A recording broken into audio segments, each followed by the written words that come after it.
असं काही पॅटर्न नाही आहे, की फक्त एका ठिकाणी असे काही केसेस होतात. मुंबईत बरेचसे केसेस असे होतात, की रिटायरमेंट झालं, त्याचे सगळे पैसे घेतलेत. म्हणजे एक तर म्हात्रे अंकल म्हणून आम्ही म्हणायचो त्यांना. त्यांचे 4 फ्लॅट होते गोरेगावमध्ये. आता ते बिचारे वारलेत. अ, गोरेगावमध्ये त्यांना रिटायरमेंट होईपर्यंत सगळं काही व्यवस्थित होतं.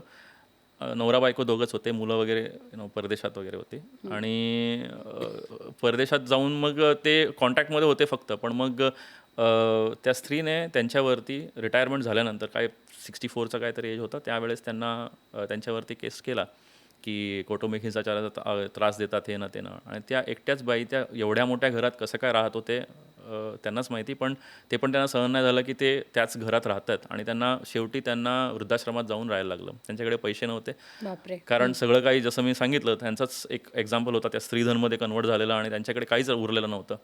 मग आमच्या टीमने पण मदत केली थोडीफार आणि वृद्धाश्रमातच मग दगावले ते त्यांचे शेवटी. कारण तो जो शॉक होता, की हां, माझ्याबरोबर असं होऊ शकतं. कारण हां. पूर्ण आयुष्य त्यांनी त्या मुलांसाठी आणि घरासाठी घरासाठीच सगळं वेचले. केलेलं आणि शेवटी कोणच त्यांना बघणारं नाही. अजून एक केस अशीच आहे, की दोघे नवरा बायको CA आणि बायको पण प्रॅक्टिस करायची. नवऱ्याचं पण प्रॅक्टिस वगैरे सगळं संपलं आणि CAमधनं त्याने जेव्हा तो काम बंद केला, त्यानंतर तो मोठा घर होता त्यांचा, त्या घरातून त्यांना काढून टाकलं. नशीब हे CA होते, कुठेतरी काय पैसे ठेवले असतील, मग कुठेतरी एका छोट्याशा घरात कुठेतरी लांब जाऊन राहतात.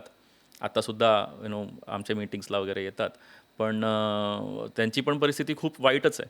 कारण एक पर्पज असतो माणसाचा. पुरुषाचा पर्पज असा दिला गेला आहे आपल्या संस्थेत समाज असा, समाज व्यवस्थेमध्ये. हां. व्यवस्थेत, की बाबा तुझं घर, तुझं नाव, जर का ते नाव काढलं तर मग पुरुषाला ॲक्च्युली बांधण्यासाठी काहीच नाही आहे. तो असा आपल्या घरच्यांसाठी म्हणून करतो. माझं घर, माझी बायको, माझं माझं कुटुंब. मूल, माझं कुटुंब.